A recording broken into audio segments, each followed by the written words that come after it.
I started to head home, and I live up on Candy Mountain Road, so as I started to drive down the Lawrencetown Road and then saw that the road had been blocked off, we realized at that point that there was something big happening. Headed home, made it home, and the rest of my family just made it home from school and from work as well. And we weren't in the house any more than about 5 minutes where there was a knock on our front door that said, "You need to get out immediately." So we packed up the few things that we had, the family pet, and out the door we went. Now, it just so happened that my husband, instead of evacuating into Dartmouth, he stayed with the camera crews that had been on the Mineville Road. And it was devastating for him to see it, because at one point there were flames behind our house, there was smoke on either side of our house and in the front of our house. And he had said to me, "Paula, I don't know if we're going to have a house by tomorrow morning." Backed by winds over 100 kilometers an hour, the 2008 Porters Lake and Lake Echo wildfire raced nearly as fast across a landscape loaded with fuel from hurricanes and beetle kill until it was caught by the Atlantic Ocean and fire crews.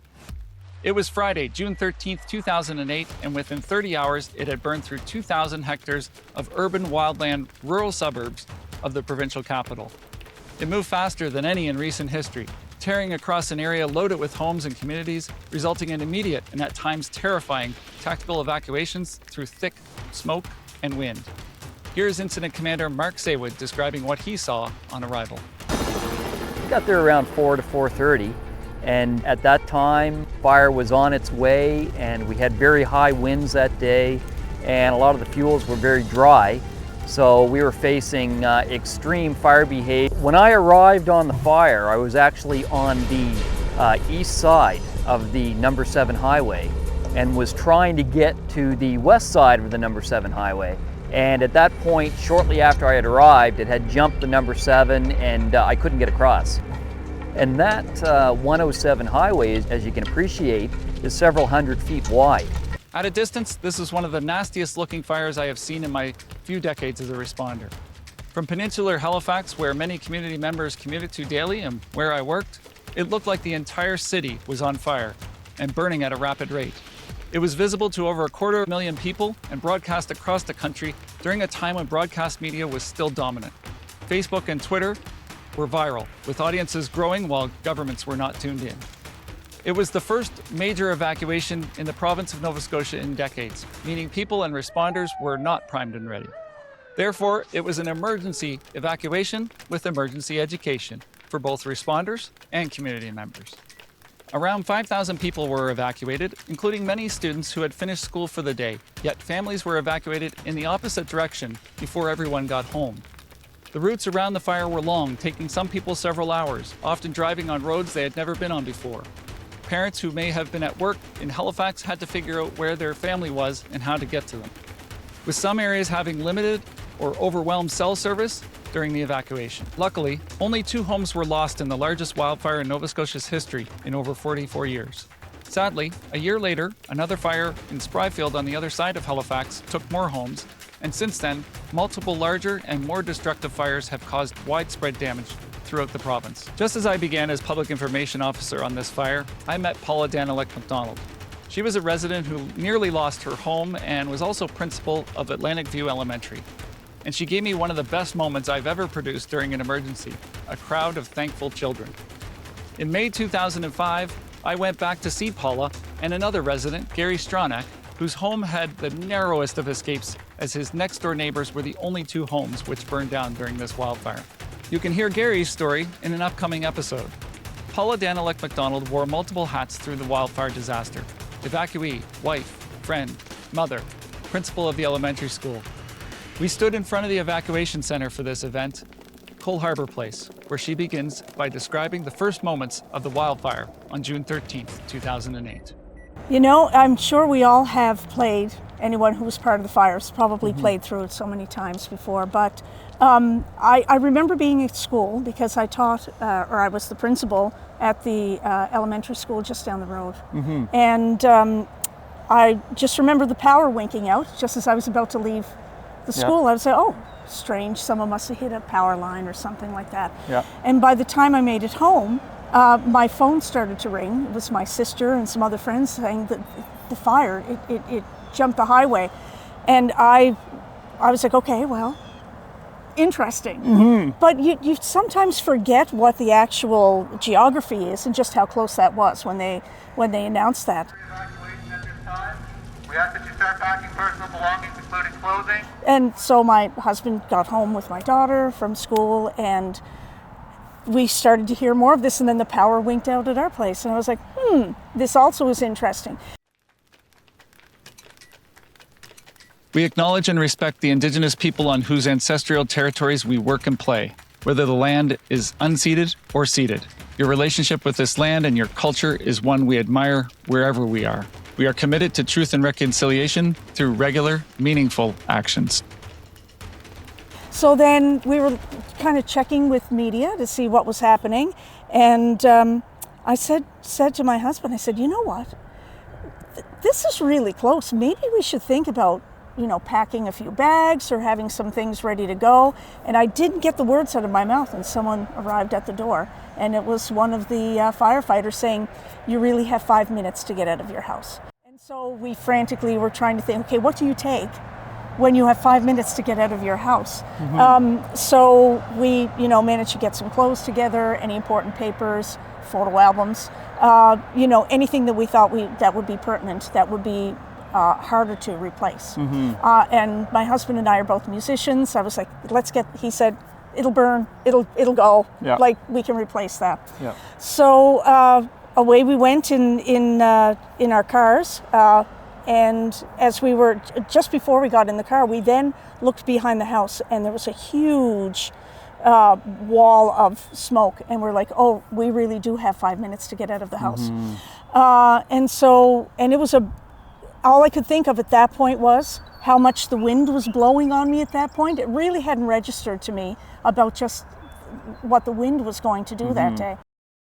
And that fire, it actually creates its own weather as well. So in addition to the high winds that were taking place, it's creating its own additional winds and what they call fire brands, which are twigs, etc., that are on fire. They get carried up into the air and can very easily jump long distances like that as well. So that was how it was able to not only jump the 107 highway in addition to the smaller number 7, but also we had to jump down in one of the southern lakes where it jumped probably about 400 to 500 meters across and had to jump fire there as well.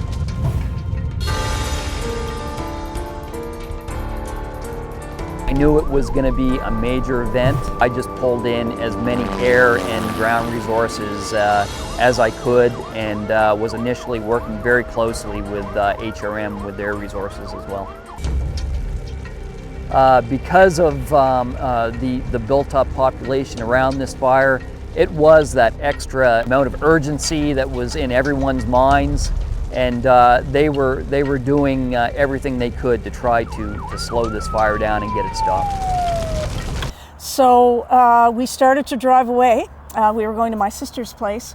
My husband said, I can't drive away and not know what's going on. So right across from our house, there was a Boy Scout camp. And so he went on the other side of the lake, and he and a bunch of neighbors, that's where they were. They were watching the fire. I went to my sister's place, and so waiting for that communication as to what was happening. And so he would give me a call every half hour to tell me what was happening. And we were watching it on television, which was really insane because I could see, from that angle what actually was happening. And I remember him calling at around 7 o'clock and saying, they're talking about pulling the firefighters out, it's so dangerous there. And then he said, there's a wall of smoke. Our house is going to be gone, Paula. And I was like, okay. My sister went to give me a hug, and I said, please don't hug me or I will fall apart right now. And so anyway, he called an hour later. The wind had shifted just enough so that the wall of smoke had backed off. And he said, our house is still there. He said, but there's fire burning on all sides of the house. And I was like, So the wind had started to die down, but the wind then started to shift more, and it was almost like it was coming towards the house and then just veered, just enough. I don't think either one of us got any sleep that night. He got home, he got to my sister's place at around 9:30, and then it was just the updates from then, right? Yeah. I couldn't sleep, so I got up at the crack of dawn and drove down the road because I was thinking, okay, my house probably isn't there, maybe isn't there right now, but I wanted to see if the school was still there, but they wouldn't let us down. Yeah. You know, I'd gotten teary of thinking about, oh my God, the school is gone, like, and so that's what I said to the first responders, just tell me if the school is there. And he said, the school is there. I said, thank you very much. And I remember, like, afterwards, the story, you know, when we were at Cole Harbour Place, getting the updates. We didn't stay there the whole time. It's quite a tense place to be when community members, and it's a good place because everybody gets to talk and, you know, mental health wise, that's a very important thing. Yeah. But there's only so much, like, people handle things in different ways. So, you know, we were there sometimes just when they would tell us when the next update and when the next update was coming, so that we would know. So the morning that they were saying they were opening the roads back up again, what they did is they said, we have a bus and we're going to take the people who had damage to their homes. We're going to take them first. And so we're like, we want to see, but I hope they don't call us. Yeah. You know, so it was that feeling, you know, please let us see, but please don't call our name. And when our name didn't get called, it was like a wash of relief. And then I'm watching all of my neighbors file out.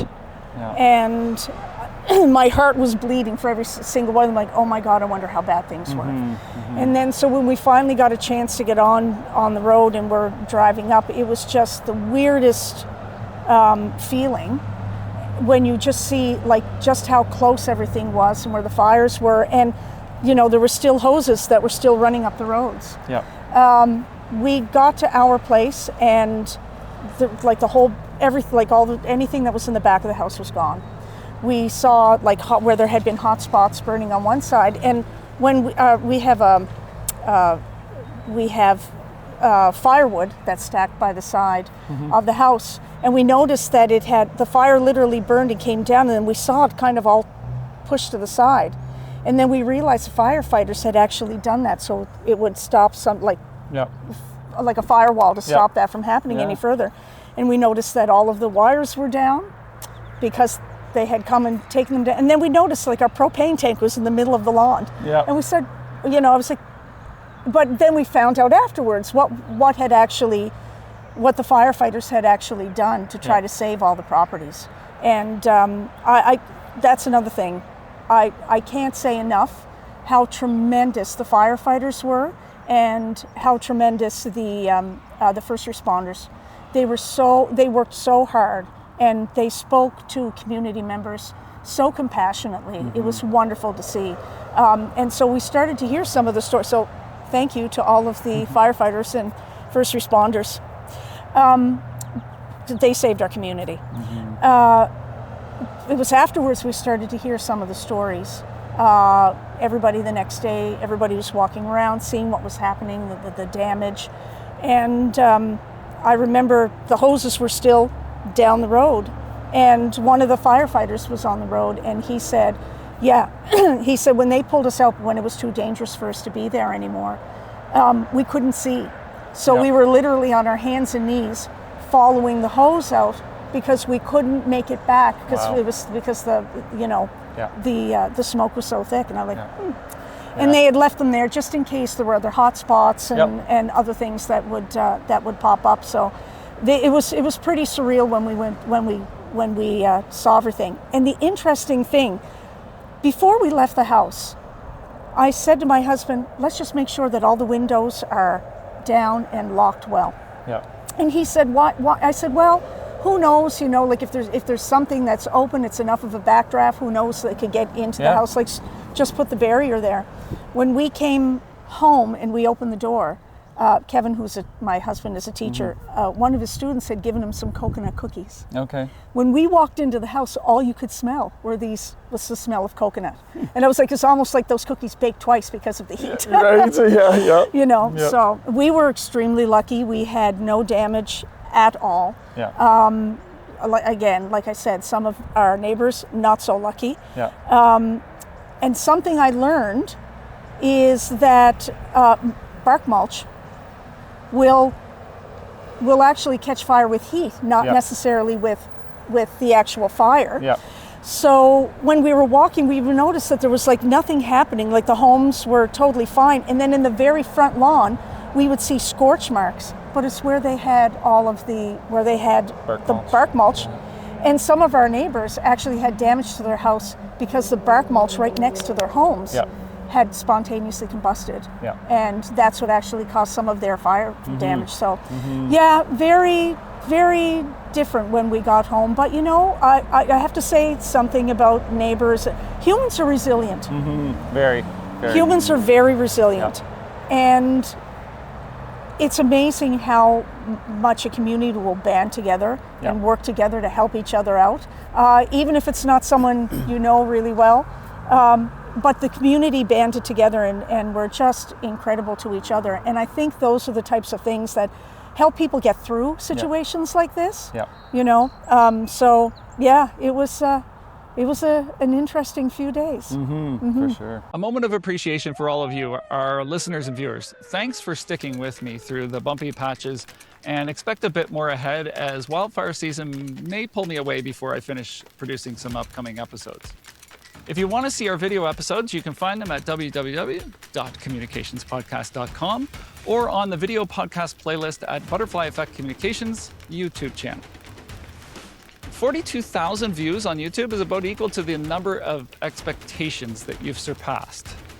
Mosi Ciao, which is thank you in the carrier language. So it's Mosi Ciao to our audience in Germany. I met Peter, Alfred Senior, and Alfred Jr. once upon a time. They're in some band called Schürzenjäger, which I'm quite sure I'm not saying right. So did those three fire chiefs from episode 22, Crowds, Crisis, and Communication. And you'll see Peter wearing a hat that looks quite familiar to that episode. We heard they're famous?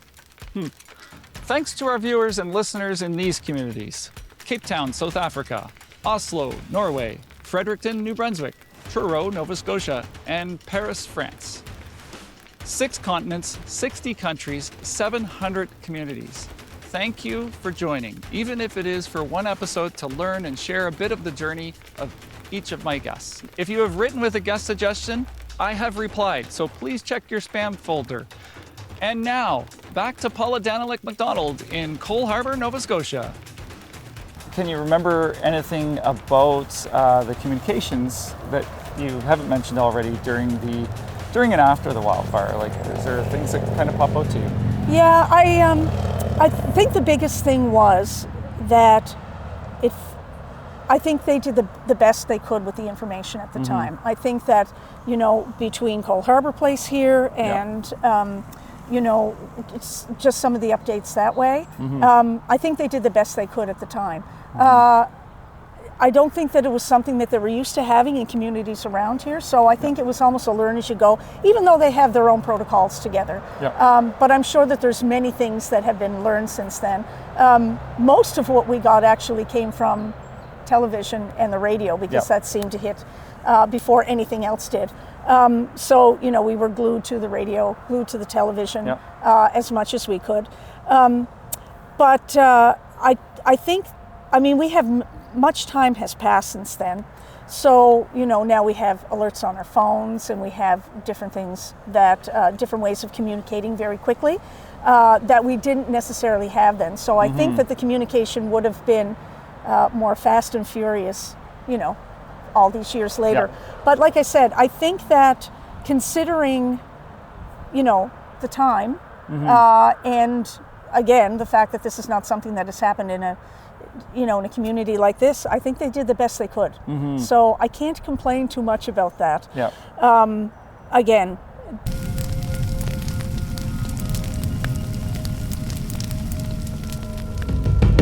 Good evening. We begin tonight with breaking news and frightening news for a great many people in the Halifax area tonight. What began as a lovely, albeit windy day in and around the city has become a smoky and destructive day. In the Atlantic Ocean because of a brush fire out of control east of Halifax that spread with the wind. The highway is closed. It started with a brush fire. Now, as you can see by the pictures, there's huge clouds of smoke. Indeed, fires are burning tonight in Bridgewater, Tantallon, Windsor, and Milton. But the one getting the most attention this hour is a major blaze in Porters Lake.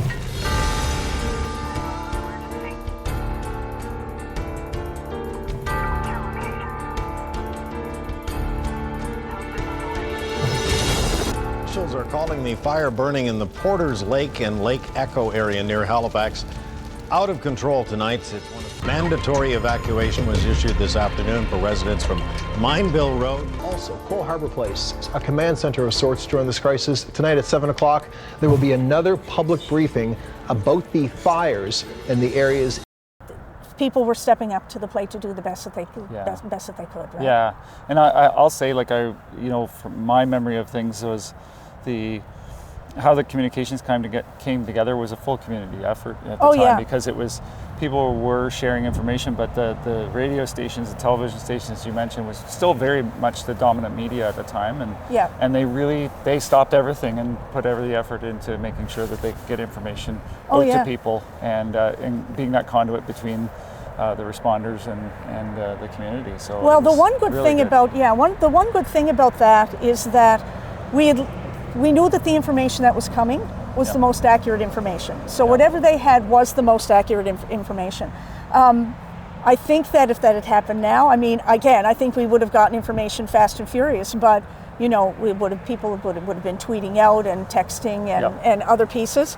But I don't know how accurate that would have been. So, there's a balance between the two. Yeah, we certainly, and that was the first incident I had where there was such a great amount of misinformation passing around. Yeah, it really was, and I think it would be even more now. Yeah, like I think, absolutely. For some communities that have been ravaged by fire or have had an incident like this, I think it's a little harder now to tease out what's fact and what is fiction or a perspective that doesn't really have any fact behind it. So again, a balance, right? Yeah, absolutely.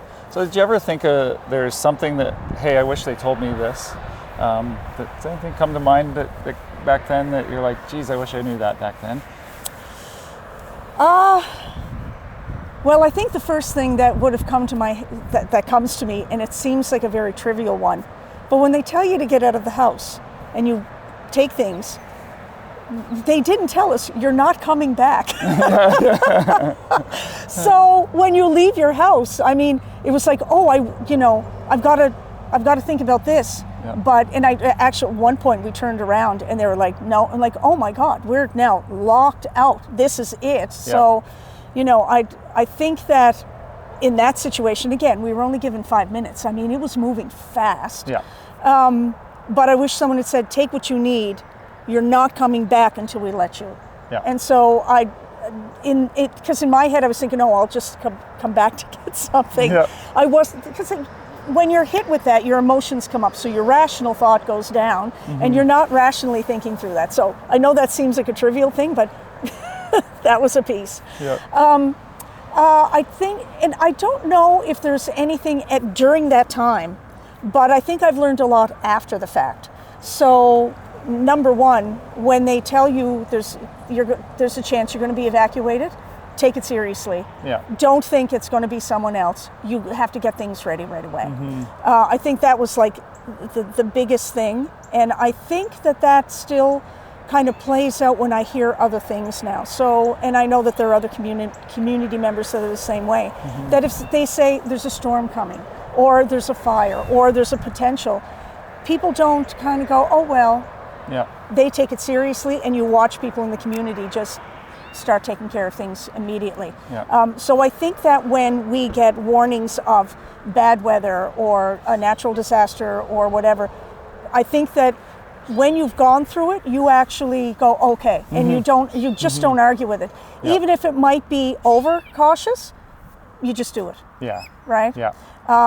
And I think the other thing is that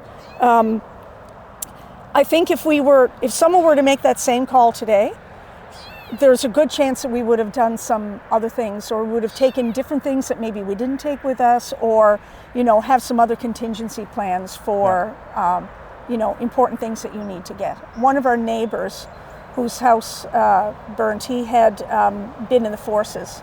Yeah. And so he said, things don't matter. It's not the things. Yeah. But there were the things that held the memories. So he had like medals and papers like that, and those are irreplaceable. Yeah. So you take the stuff that's irreplaceable. Yeah, absolutely. And that is a tough thing to do in that moment. Yes, you want to remember the things that you need to remember, but you have to really kind of pick the things that are the most important things and are irreplaceable, right? So well, those are the things. Yeah, and it's but biggest thing is life safety, getting people out, right? And that's really important.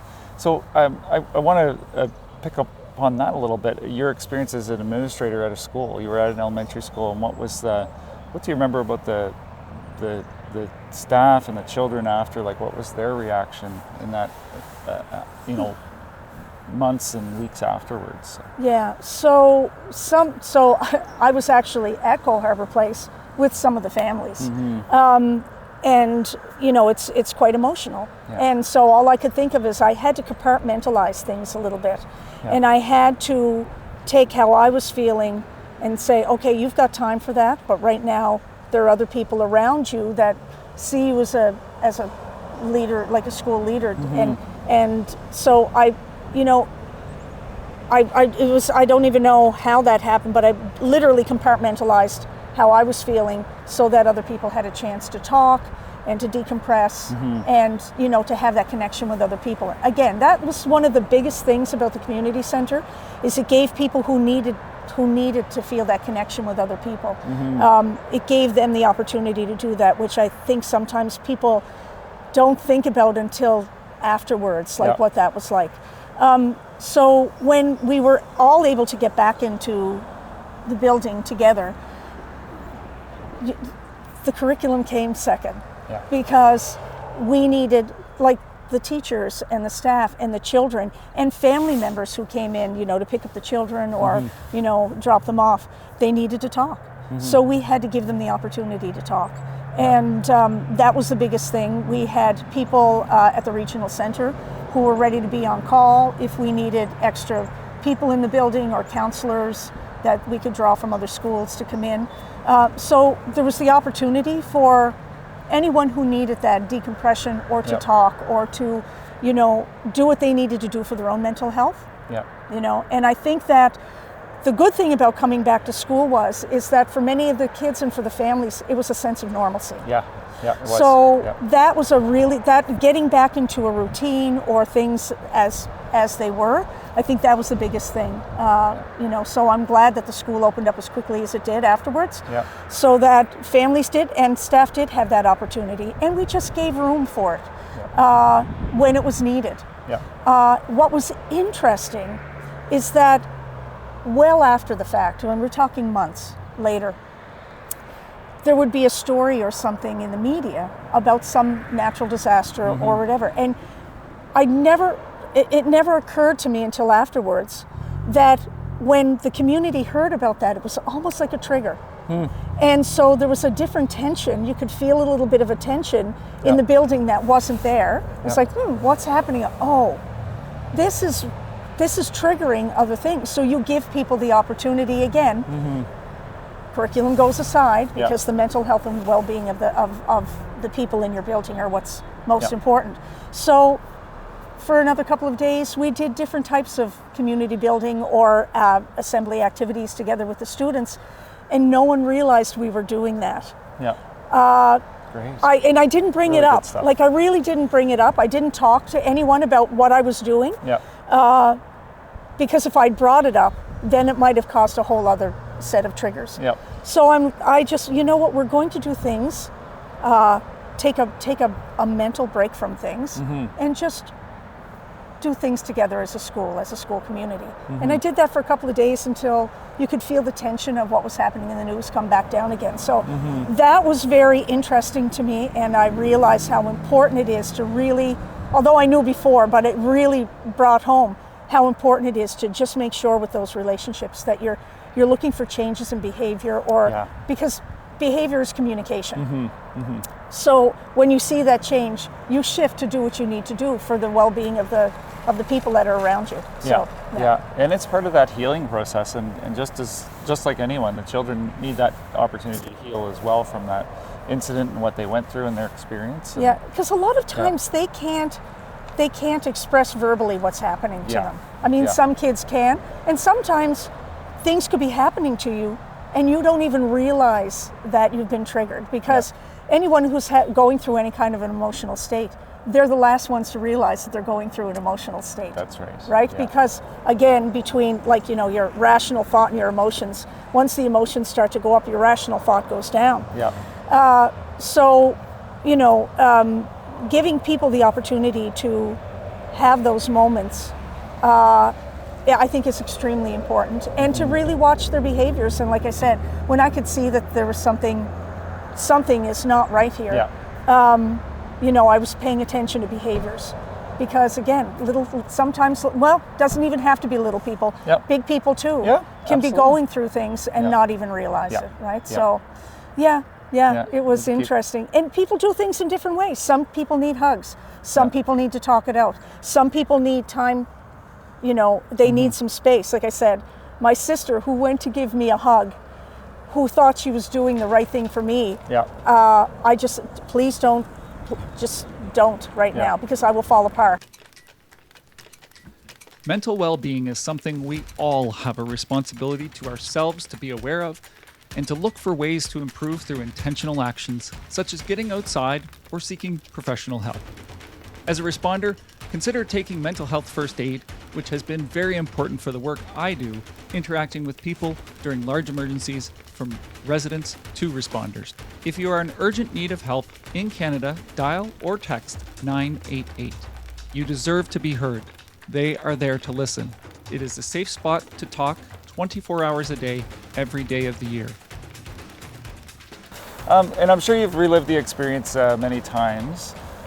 What would you suggest to anyone that experiences such a sudden event in evacuation? Is there anything else that comes to mind? I think the biggest thing is being able to accept that you're going through something. Mm-hmm. Accept that things aren't okay, and then look for those opportunities to help get yourself back into balance, or to do what you need to do for your own wellness. So again, for some people, you need to talk it out. I'm that I need to talk things out person. There are other people that just need space, and if those are the people who need this, give them the space. Other people might need to, may need to be more physically active. Maybe they need to go talk to a counselor. Maybe they need, so whatever it is that works for you. Journaling for some people. Journaling is a big thing. Whatever it takes for you to be able to get yourself back in balance, I think is perfectly acceptable in whatever form that is. So know yourself beforehand. Take the opportunity to be kind to yourself, and to be kind to the people around you as well. So that's the other thing. Like sometimes, again, behavior is communication. Mm-hmm. So when you know that, then you can respond accordingly to what someone else's behavior might be that may be different than your own, and say that's okay. They're not responding the same as I am. That's okay. They're just doing it in a different way, and you give space for that. That's a great piece of advice, and just that you pick up on the fact that everyone goes through it differently, and it's different from moment to moment, and recognizing that shifting that's happening, and you do need to start to look at what you need to do as an individual right away. And I would suggest for people that are if you are ever evacuated or this incident is really close by, look at it on a daily, even hourly basis when you're in the middle. What am I doing right now to protect my mental well-being and keep things going? So and that's wonderful advice. Well, and again, you may think that you've gone through, everything is fine. And then all it'll take is like you hear about something, or a smell, or a sound, or a song, or whatever those pieces are, and that can bring everything back again. And that's okay. That's okay. If that comes back again, fine. Recognize it for what it is, accept that that's what it is, and then do what you need to do for your own mental health, right? Yeah, absolutely. And for the people around you as well. Yeah, I call them friends. They come back for a visit every once in a while. I say, hello, friend. Yeah. Hello, friend. Nice to see you. Yeah. Don't stay long. Don't stay long. That's right. So experiencing a wildfire, it impacts your home, your community, your friends. It can obviously be traumatic. We've talked a fair bit about that here today. Did the wildfire affect your mental well-being and in the years after? Can you tell me what that was like and how that kind of impacted you? Yeah, I think, again, I think that I'm very lucky in the fact that sometimes triggers will happen and you go and go, oh my, why am I acting like this? Why am I feeling this way? Why am I impatient all of a sudden in this situation? And so I think whenever you have a traumatic experience, being able to take a step back, breathe for a second, just breathe, and be able to see. So every now and then and not just for the fire, but for any type of anything that could be traumatic for you, whether it's the death of a loved one or another incident that might have happened. I think that if you're able to recognize things for yourself, it just helps you go, oh, I'm feeling this way for a reason. Again, the other thing is, though, I have to tell you, I find that I get a little bit more tense and in action mode when I hear there's a storm coming. This is happening. This is happening. I don't mess around. Where I would have kind of before been a little bit more, okay, we'll just, now it's like I'm immediately in action mode. A lot faster than anybody else in my family right now. And, my husband will say, what are you doing? I'm saying, well, this is happening, so we've got to get this in, we've got to make this. So I immediately go into that action and do mode, because we all want to have control over our environment. We want to have control of our lives. We want to feel that control. And when I hear that there's something that's beyond my control that's about to happen, I try to control as much as I can around me, that proactive piece, so that I can go, okay, at least I did everything I could to kind of mitigate what might come around the corner. So I think since, we've also had some large storms out this way as well. So between that and like fire, I immediately, I noticed that about myself more than anything else. I immediately go into, I can't control what's going to happen, but I can control what I can do right now to mitigate this, and I go into action mode. I'm laughing at myself for this, but at the same time, it's not a bad thing that I'm actually doing this at the same time as well. So there's the balance between that your friend who comes to visit, who tells you what to do, right? The site of this interview, well, it's seen some things. It was the evacuation center for the 2008 Porters Lake wildfire that you're seeing in this episode, as well as episode 12. It is an aquatics, fitness, and skating facility which has been a great asset to many.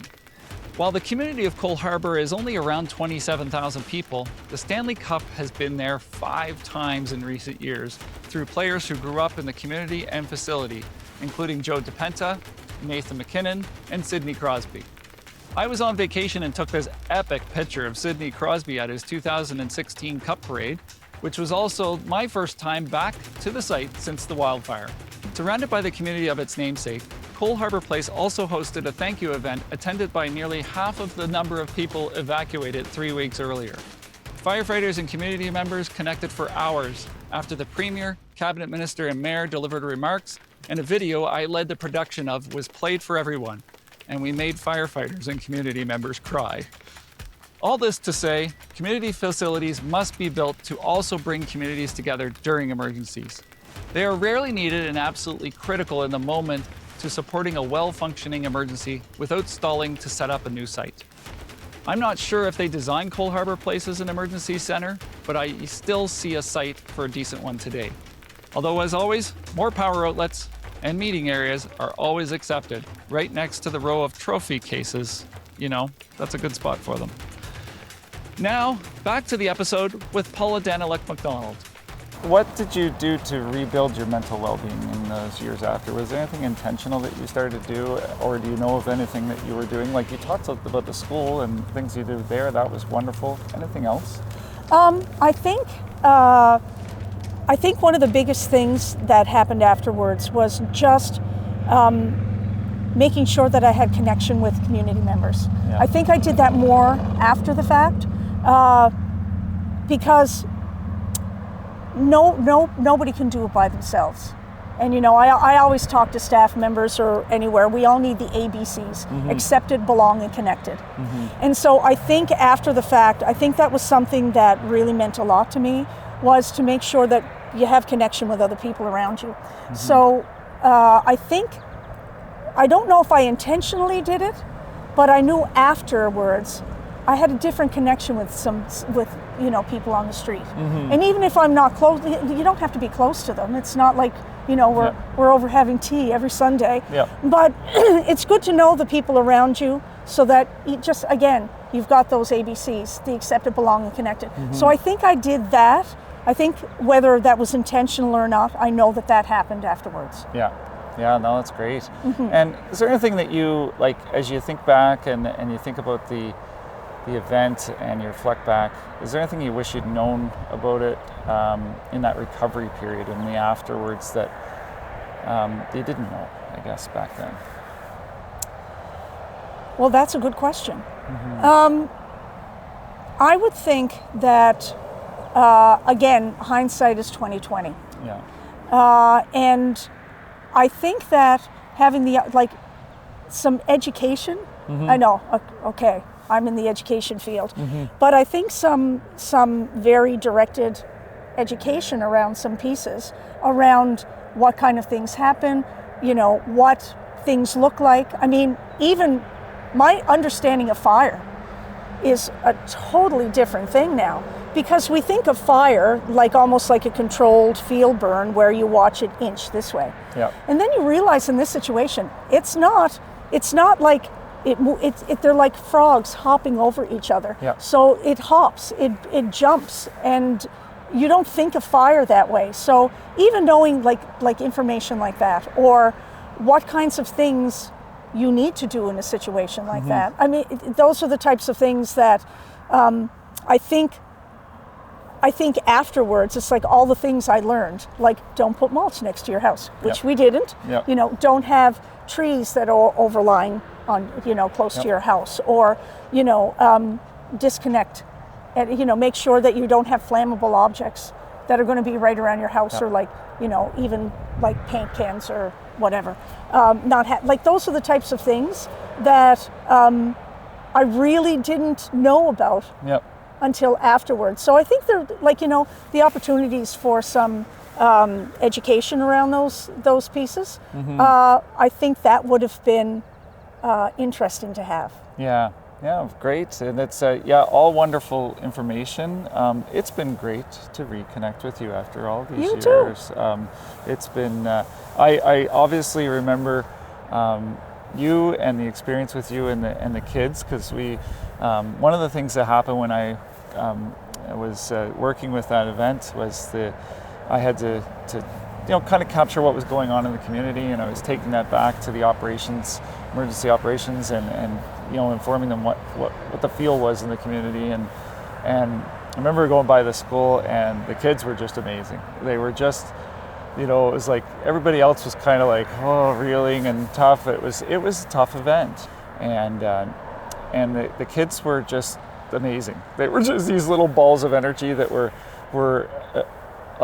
more energized to thank everybody than the community was, which was amazing, and so we captured that. Thank you for saving our community.